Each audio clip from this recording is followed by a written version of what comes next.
Uh, how's it going, everybody? And welcome to a new video here on Grandstand Productions. We're doing things a little bit differently here as we are doing a sit down instead of clip edits.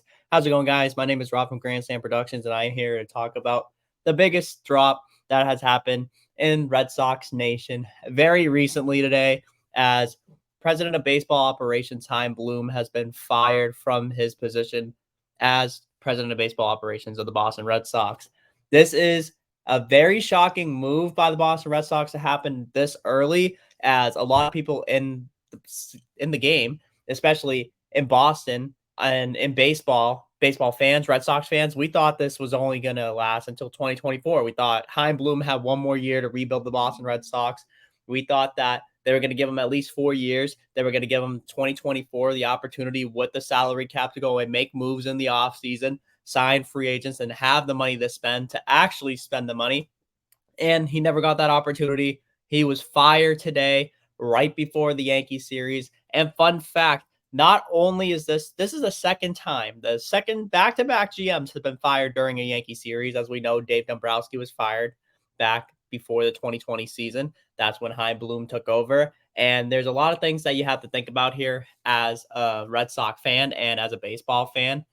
First thing you got to think about is, what did Chaim Bloom do good? We're going to start with the goods because he did a good amount of good, but obviously there are some bads in there. But we're going to start with the good. First things first, he got the Red Sox in a good financial state. They're going to be under the luxury tax for the first time since 2020, and that's a good thing for the Boston Red Sox. They need money to spend. They had a good roster around a supporting cast of players, and I think that the Boston Red Sox are in a good spot to be competitive in the next couple of years. This year they were competitive, but they were very inconsistent this year as well. And one thing that I noticed about the Boston Red Sox is that they're in a spot right now where they are playing bad baseball towards the end. But hey, at the end of the day, they were competitive most of the year. They're exceeding expectations this year. And this year, entering the offseason, 2024 was the year that we expected the Red Sox to go all in and put all the chips in. Chaim Bloom also rebuilt this farm system. The Boston Red Sox, when Dave Dombrowski left the farm system in shambles. It was the 30th ranked Major League Baseball, so last place in Major League Baseball in rankings in farm system. Chaim Bloom leaves today with the fifth best ranked by Baseball America, as featured in our podcast. Check it out if you haven't already. The Dirty Water Red Sox podcast, hosted by myself and Gino, aka Italy Jet, my co-host. And we talked about it. I mentioned it. Red Sox are fifth in that in Baseball of America. Chaim Bloom took this team that had no future and flipped the ship upside down. Now, a lot of people obviously are kind of angry because he didn't run it how old GMs or old people ran it. Older people in the organization ran it a little bit differently. Obviously, putting all the chips in, signing big free agents like the Carl Crawford signing, the Pablo Sandoval signing, coming off of a World Series MVP. Obviously, yes, it is questionable, obviously, back then, but that just goes to show you that the Red Sox weren't afraid to spend money. Chaim Bloom doesn't make any big name contracts. I mean, he only signed Trevor Story, who was the big free agent shortstop on the market at the time. That was a good move. But other than that, no big splash, no big free agent signing, no pitching signing, which is kind of confusing because the Boston Red Sox haven't had great pitching. He revamped the bullpen this year, which we got to give him props for doing that. Signed Kenley Jansen, signed Chris Martin, traded for a couple of relievers. Obviously, Nick Robinson, who is going to get the start here in game two. As of this recording, he's starting game two with a doubleheader between the Yankees and the Red Sox here. Traded him for Kike Hernandez. So brought a couple players in, improved the bullpen, and did really well. Speaking of drafting, obviously, he drafted Marcelo Meyer and Kyle Teel, who are currently in AA. Marcelo Meyer with a shoulder injury, but will be back. Hopefully, estimated timetable 2024 to make his Major League debut. Kyle Teel, I could see coming up in 2024. But yeah, a lot of young guys. Christian Vasquez trade. That was a good one. You got rid of Christian Vasquez, who wasn't hitting very well, but he was playing now he's not hitting very well. But at the time, he was hitting very well. He was hitting probably the best average he hit in his career, a lot of home runs too. Got a lot out of Christian Vasquez, who was high in value last year. I know it shook up a lot of people in the clubhouse. But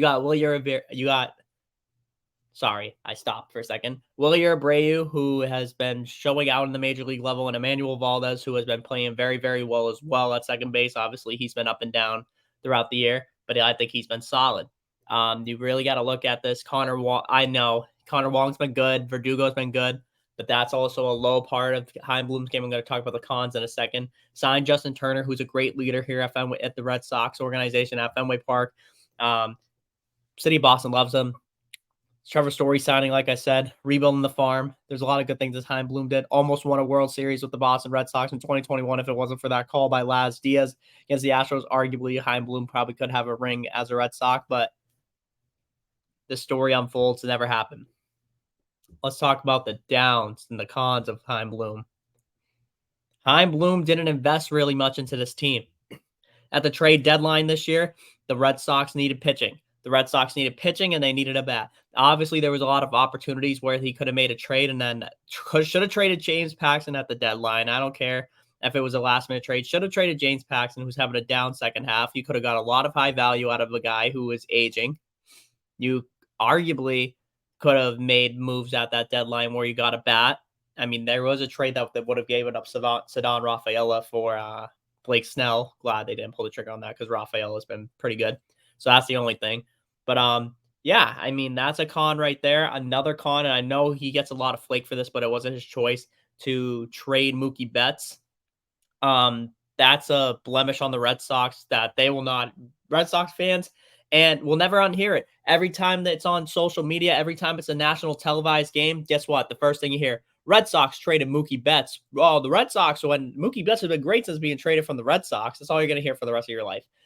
He came back and it was a good showing. Obviously a couple weeks ago when he came back to Fenway Park as a member of the Dodgers, it was kind of like a rub in the face of the Red Sox fans to say, hey, we fleeced you guys basically. Not saying Verdugo's a bad player, not saying that Connor Wong's a bad player. Jeter Downs is playing for the fucking Nationals. Sorry, I had to drop an F-bomb there, slip. But he's playing for the Nationals, and pretty much that's not doing us any good. But yeah, the Mookie Betts trade is definitely a con. Another con, like I said, the deadline. And Chaim Bloom, all in all, I would describe his tenure in Boston as a roller coaster of emotions. He did us good. He wasn't that great at times. But all in all, definitely a roller coaster of emotions. And all I can say is the Chaim Bloom era here is done in Boston. Who will take over is my next question. I'm going to wrap this up very soon. My next thing I'm going to say is who's going to take over for the Red Sox. We do not know. It could be interior. A lot of people are speculating that Alex Cora may become a leader in the front office, maybe in the offseason, maybe next year. We don't know. He's got a year left on that contract until 2024 to manage the Red Sox. Sam Kennedy said that he will be most likely managing the Red Sox. But after that contract year, do you move him to the front office, make Veritek Pedroia manager, or Carlos Beltran bring a guy in? A lot of rumors are going around. A lot of people, the GM of the Dodgers currently is who lives in Fall River. He's an option. A lot of the A's GM. And then there's a guy from the Cleveland Indians. The Cleveland Indians GM is another option too. A lot of names speculating around. Sorry, guys. I'm like, this is like an emergency video as well. So this is like last minute. Like we didn't prep for this video. Usually you prep for our videos, but right now we don't have any like obviously sources right now. So I'm going to read it really quick and try to get through it so we can get some names out there. So the Dodgers guy is Brandon Gomes. Brandon Gomes is the Dodgers GM. He was pitching development guy for them in 2017 to 2019. Got promoted and has been Freeman's right-hand man since then. And I think he could go up and take a leadership role as a general manager out there.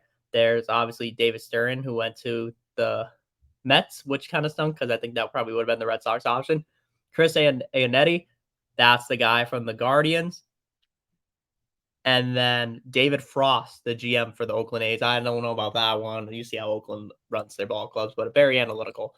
At the end of the day, there's a lot of moves that have been shaken up, and this Red Sox team could be good. Also, Theo Epstein, Sam Kennedy shut down the thing about Theo Epstein. He said it in the press conference. Theo Epstein is not an option. As much as we would love Theo Epstein to come back, maybe, just maybe, if he doesn't come back as a general manager, maybe in a couple of years, if they decide to add another owner, maybe Theo Epstein becomes an owner of the Boston Red Sox, and that could reshape this team because you need a guy who has history of winning. Maybe, and I'm throwing names out here, Terry Francona is retiring from managing. Maybe he takes over a front office role with the Red Sox. Who knows? We'll have to see. But all I know is this Red Sox team is Chaim Bloom deserved a better out. I think Chaim Bloom, personally, for me, he deserved to have one more year. That's just me speaking personally. I think he should have deserved 2024. But at the end of the day, his seat was hot and ownership didn't like him and they fired him. I think he was a scapegoat, honestly. I think a lot of the problems that underlie with the Red Sox not spending money goes to John Henry and Sam Kennedy. But at the end of the day, fans had to blame Chaim Bloom because they looked Chaim Bloom's the guy who's quote unquote signing guys, when in reality it's John Henry and Sam Kennedy. I'm about to wrap it up real quick. I just wanted to say thank you guys so much for listening to this. I mean, I'm sorry, I'm like stuttering right now. Usually I have like a script and everything. But yeah, also good things from Heim. I forgot to mention that Rafael Devers extension. I was gonna mention that too, just because also like right before I stopped myself because I was gonna say Sam Kennedy and then did it. Heim forced their hand and got him to get extended. So Heim Bloom, yeah, obviously had to trade Mookie Betts, but hey, he got Rafael Devers extended at the end of the day. Sorry guys, I'm all over the place right now. This is again, these videos are usually like planned out. We know what we're going to talk about. This one is just all over the place, kind of like a podcast style video. Our new podcast will be posted again on Tuesday. So keep an ear out for that. We'll talk about it more on our podcast coming up. But this is, I just want to do a quick video here to talk to you guys about the situation that happened with Chaim Bloom, share my thoughts. But as always, guys, thank you guys so much. Sorry, I'm stuttering again. I'm so sorry. Thank you guys so much for checking in the Oh my God. I am so sorry. This is what happens behind the scenes. You guys are getting raw Rob right now. Thank you guys so much for checking out this video. Please make sure to like, subscribe, and comment to Grandstand Productions. And be sure to check out more videos related to the Boston Red Sox as the season winds down and through the off season. As always, guys, this is Rob from Grandstand Productions signing off. And I love that dirty water. Peace.